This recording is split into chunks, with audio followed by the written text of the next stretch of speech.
Psalm 28, of David. To you I call, O Lord, my rock. Do not turn a deaf ear to me. For if you remain silent, I will be like those who have gone down to the pit. Hear my cry for mercy as I call to you for help, as I lift up my hands toward your most holy place.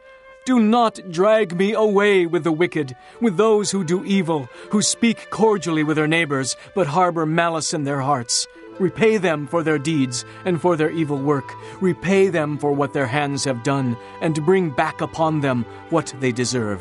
Since they show no regard for the works of the Lord, and what his hands have done, he will tear them down and never build them up again. Praise be to the Lord, for he has heard my cry for mercy. The Lord is my strength and my shield. My heart trusts in him, and I am helped. My heart leaps for joy, and I will give thanks to him in song. The Lord is the strength of his people, a fortress of salvation for his anointed one. Save your people and bless your inheritance. Be their shepherd and carry them forever. Psalm 55, for the director of music, with stringed instruments, a maskil of David. Listen to my prayer, O God. Do not ignore my plea. Hear me and answer me. My thoughts trouble me, and I am distraught at the voice of the enemy, at the stares of the wicked, for they bring down suffering upon me and revile me in their anger. My heart is in anguish within me. The terrors of death assail me. Fear and trembling have beset me. Horror has overwhelmed me. I said, "Oh, that I had the wings of a dove! I would fly away and be at rest. I would flee far away and stay in the desert. Selah. I would hurry to my place of shelter, far from the tempest and storm. Confuse the wicked, O Lord. Confound their speech, for I see violence and strife in the city. Day and night they prowl about on its walls. Malice and abuse are within it. Destructive forces are at work in the city. Threats and lies never leave its streets. If an enemy were insulting me, I could endure it. If a foe were raising himself against me, I could hide from him. But it is you, a man like myself, my companion, my close friend, with whom I once enjoyed sweet fellowship as we walked with the throng at the house of God. Let death take my enemies by surprise. Let them go down alive to the grave, for evil finds lodging among them. But I call to God, and the Lord saves me. Evening, morning, and noon I cry out in distress, and he hears my voice. He ransoms me unharmed from the battle waged against me, even though many oppose me. God, who is enthroned forever, will hear them and afflict them. Selah.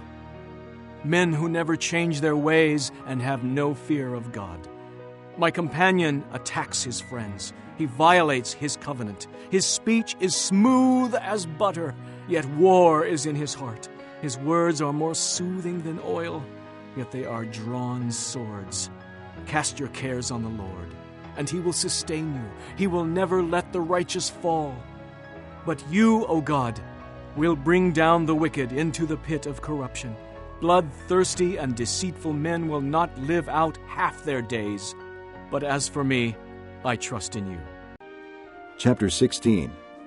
When David had gone a short distance beyond the summit, there was Ziba, the steward of Mephibosheth, waiting to meet him. He had a string of donkeys saddled and loaded with 200 loaves of bread, 100 cakes of raisins, 100 cakes of figs, and a skin of wine. The king asked Ziba, "Why have you brought these?" Ziba answered, "The donkeys are for the king's household to ride on. The bread and fruit are for the men to eat, and the wine is to refresh those who become exhausted in the desert." The king then asked, "Where is your master's grandson?" Ziba said to him, "He is staying in Jerusalem, because he thinks, 'Today the house of Israel will give me back my grandfather's kingdom.'" Then the king said to Ziba, "All that belonged to Mephibosheth is now yours." "I humbly bow," Ziba said.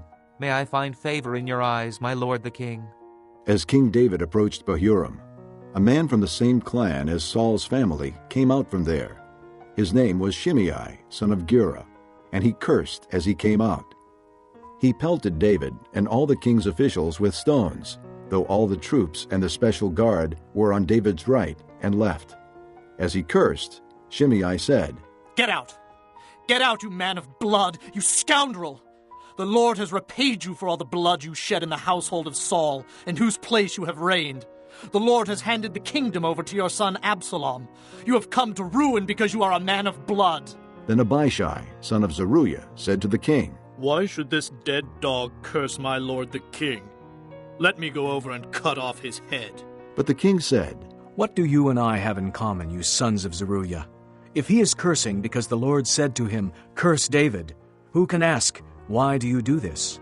David then said to Abishai and all his officials, My son, who is of my own flesh, is trying to take my life. How much more then this Benjamite? Leave him alone. Let him curse, for the Lord has told him to. It may be that the Lord will see my distress and repay me with good for the cursing I am receiving today.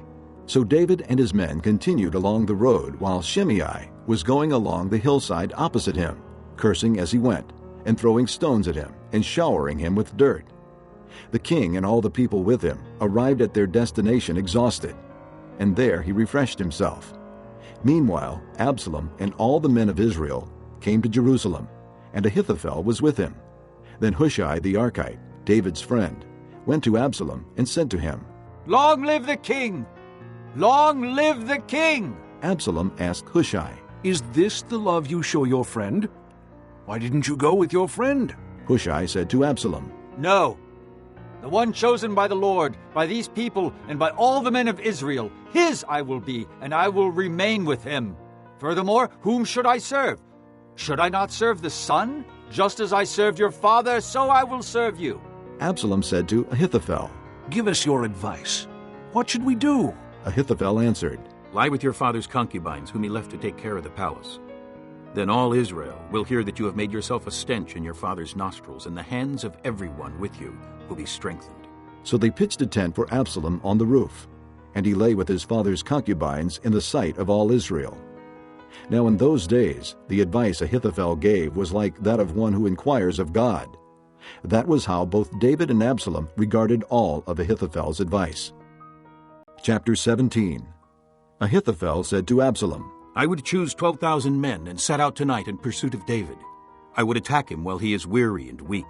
I would strike him with terror, and then all the people with him will flee. I would strike down only the king and bring all the people back to you. The death of the man you seek will mean the return of all. All the people will be unharmed.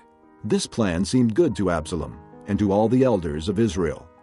But Absalom said, Summon also Hushai the Archite, so we can hear what he has to say. When Hushai came to him, Absalom said, Ahithophel has given this advice. Should we do what he says?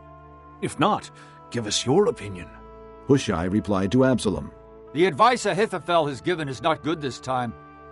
You know your father and his men. They are fighters, and as fierce as a wild bear robbed of her cubs. Besides, your father is an experienced fighter. He will not spend the night with the troops. Even now, he is hidden in a cave or some other place. If he should attack your troops first, whoever hears about it will say, There has been a slaughter among the troops who follow Absalom. Then even the bravest soldier, whose heart is like the heart of a lion, will melt with fear.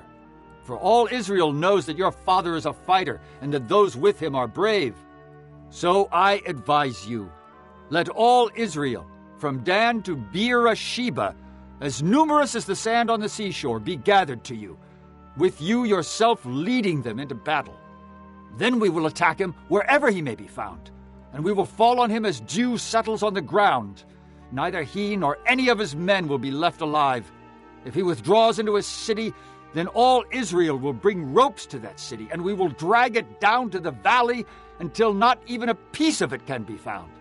Absalom and all the men of Israel said, The advice of Hushai the Archite is better than that of Ahithophel. For the Lord had determined to frustrate the good advice of Ahithophel in order to bring disaster on Absalom.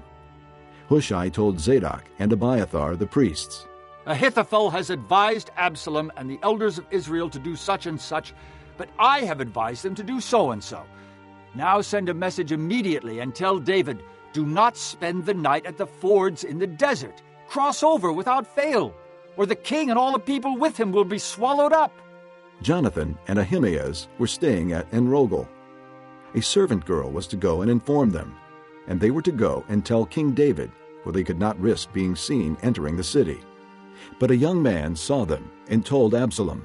So the two of them left quickly and went to the house of a man in Bahurim. He had a well in his courtyard, and they climbed down into it. His wife took a covering and spread it out over the opening of the well and scattered grain over it. No one knew anything about it. When Absalom's men came to the woman at the house, they asked, "Where are Ahimaaz and Jonathan?" The woman answered them, "They crossed over the brook." The men searched but found no one, so they returned to Jerusalem. After the men had gone, the two climbed out of the well and went to inform King David. They said to him, "Set out and cross the river at once. Ahithophel has advised such and such against you." So David and all the people with him set out and crossed the Jordan. By daybreak, no one was left who had not crossed the Jordan. When Ahithophel saw that his advice had not been followed, he saddled his donkey and set out for his house in his hometown. He put his house in order and then hanged himself. So he died and was buried in his father's tomb. David went to Mahanaim, and Absalom crossed the Jordan with all the men of Israel. Absalom had appointed Amasa over the army in place of Joab. Amasa was the son of a man named Jether, an Israelite who had married Abigail, the daughter of Nahash, and sister of Zeruiah, the mother of Joab.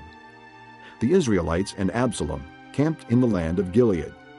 When David came to Mahanaim, Shobai, son of Nahash, from Rabbah of the Ammonites, and Machir, son of Amiel, from Lo-debar, and Barzillai the Gileadite from Rogelim, brought bedding and bowls and articles of pottery. They also brought wheat and barley, flour and roasted grain, beans and lentils, honey and curds, sheep, and cheese from cow's milk for David and his people to eat. For they said, "The people have become hungry and tired and thirsty in the desert." Chapter 18. David mustered the men who were with him, and appointed over them commanders of thousands and commanders of hundreds. David sent the troops out, a third under the command of Joab, a third under Joab's brother Abishai son of Zeruiah, and a third under Ittai the Gittite. The king told the troops, "I myself will surely march out with you." But the men said, "You must not go out. If we are forced to flee, they won't care about us. Even if half of us die, they won't care. But you are worth 10,000 of us. It would be better now for you to give us support from the city." The king answered, "I will do whatever seems best to you." So the king stood beside the gate, while all the men marched out in units of hundreds and of thousands. The king commanded Joab, Abishai, and Ittai, "Be gentle with the young man Absalom for my sake." And all the troops heard the king giving orders concerning Absalom to each of the commanders. The army marched into the field to fight Israel, and the battle took place in the forest of Ephraim. There the army of Israel was defeated by David's men, and the casualties that day were great, 20,000 men. The battle spread out over the whole countryside, and the forest claimed more lives that day than the sword. Now Absalom happened to meet David's men. He was riding his mule, and as the mule went under the thick branches of a large oak, Absalom's head got caught in the tree. He was left hanging in midair, while the mule he was riding kept on going. When one of the men saw this, he told Joab. "I just saw Absalom hanging in an oak tree." Joab said to the man who had told him this, "What? You saw him? Why didn't you strike him to the ground right there? Then I would have had to give you 10 shekels of silver and a warrior's belt." But the man replied, "Even if 1,000 shekels were weighed out into my hands, I would not lift my hand against the king's son. In our hearing, the king commanded you and Abishai and Ittai, protect the young man Absalom for my sake. And if I had put my life in jeopardy, and nothing is hidden from the king, you would have kept your distance from me." Joab said, "I'm not going to wait like this for you." So he took 3 javelins in his hand and plunged them into Absalom's heart, while Absalom was still alive in the oak tree. And 10 of Joab's armor-bearers surrounded Absalom, struck him, and killed him. Then Joab sounded the trumpet, and the troops stopped pursuing Israel, for Joab halted them. They took Absalom, threw him into a big pit in the forest, and piled up a large heap of rocks over him. Meanwhile, all the Israelites fled to their homes. During his lifetime, Absalom had taken a pillar and erected it in the king's valley as a monument to himself, for he thought, I have no son to carry on the memory of my name. He named the pillar after himself, and it is called Absalom's monument to this day. Now Ahimaaz, son of Zadok, said, Let me run and take the news to the king, that the Lord has delivered him from the hand of his enemies. You are not the one to take the news today. Joab told him. You may take the news another time, but you must not do so today, because the king's son is dead. Then Joab said to a Cushite, Go, tell the king what you have seen.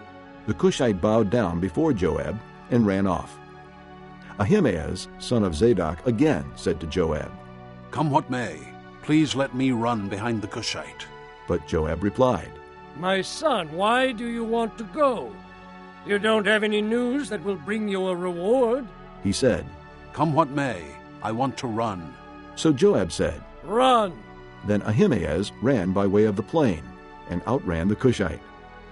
While David was sitting between the inner and outer gates, the watchman went up to the roof of the gateway by the wall. As he looked out, he saw a man running alone. The watchman called out to the king and reported it. The king said, If he is alone, he must have good news. And the man came closer and closer. Then the watchman saw another man running, and he called down to the gatekeeper. Look, another man running alone. The king said, He must be bringing good news too. The watchman said, It seems to me that the first one runs like Ahimaaz, son of Zadok. He's a good man. The king said. He comes with good news. Then Ahimaaz called out to the king. All is well. He bowed down before the king with his face to the ground and said, Praise be to the Lord your God. He has delivered up the men who lifted their hands against my lord the king. The king asked, Is the young man Absalom safe? Ahimaaz answered, I saw great confusion, just as Joab was about to send the king's servant and me, your servant, but I don't know what it was. The king said, Stand aside and wait here. So he stepped aside and stood there. Then the Cushite arrived and said, My lord the king, hear the good news. The Lord has delivered you today from all who rose up against you. The king asked the Cushite, Is the young man Absalom safe? The Cushite replied, May the enemies of my lord the king and all who rise up to harm you be like that young man. The king was shaken. He went up to the room over the gateway and wept. As he went, he said, Oh, my son Absalom, my son Absalom, if only I had died instead of you. Oh, Absalom, my son. Psalm 26 of David. Vindicate me, O Lord, for I have led a blameless life. I have trusted in the Lord without wavering. Test me, O Lord, and try me. Examine my heart and my mind. For your love is ever before me, and I walk continually in your truth. I do not sit with deceitful men, nor do I consort with hypocrites. I abhor the assembly of evildoers, and refuse to sit with the wicked. I wash my hands in innocence, and go about your altar, O Lord, proclaiming aloud your praise, and telling of all your wonderful deeds. I love the house where you live, O Lord, the place where your glory dwells. Do not take away my soul along with sinners, my life with bloodthirsty men, in whose hands are wicked schemes, whose right hands are full of bribes. But I lead a blameless life. Redeem me, and be merciful to me. My feet stand on level ground. In the great assembly, I will praise the Lord. Psalm 40, for the director of music, of David, a psalm. I waited patiently for the Lord. He turned to me and heard my cry. He lifted me out of the slimy pit, out of the mud and mire. He set my feet on a rock and gave me a firm place to stand. He put a new song in my mouth, a hymn of praise to our God. Many will see and fear and put their trust in the Lord.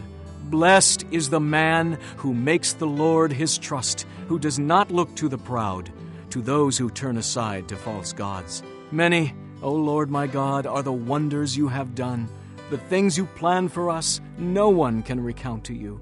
Were I to speak and tell of them, they would be too many to declare. Sacrifice and offering you did not desire, but my ears you have pierced. Burnt offerings and sin offerings you did not require. Then I said, Here I am. I have come. It is written about me in the scroll. I desire to do your will, O my God. Your law is within my heart. I proclaim righteousness in the great assembly. I do not seal my lips. As you know, O Lord, I do not hide your righteousness in my heart. I speak of your faithfulness and salvation. I do not conceal your love and your truth from the great assembly. Do not withhold your mercy from me, O Lord. May your love and your truth always protect me, for troubles without number surround me. My sins have overtaken me, and I cannot see. They are more than the hairs of my head, and my heart fails within me. Be pleased, O Lord, to save me. O Lord, come quickly to help me. May all who seek to take my life be put to shame and confusion. May all who desire my ruin be turned back in disgrace. May those who say to me, "Aha! Aha!" be appalled at their own shame. But may all who seek you rejoice and be glad in you. May those who love your salvation always say, "The Lord be exalted." Yet I am poor and needy. May the Lord think of me. You are my help and my deliverer. Oh my God, do not delay.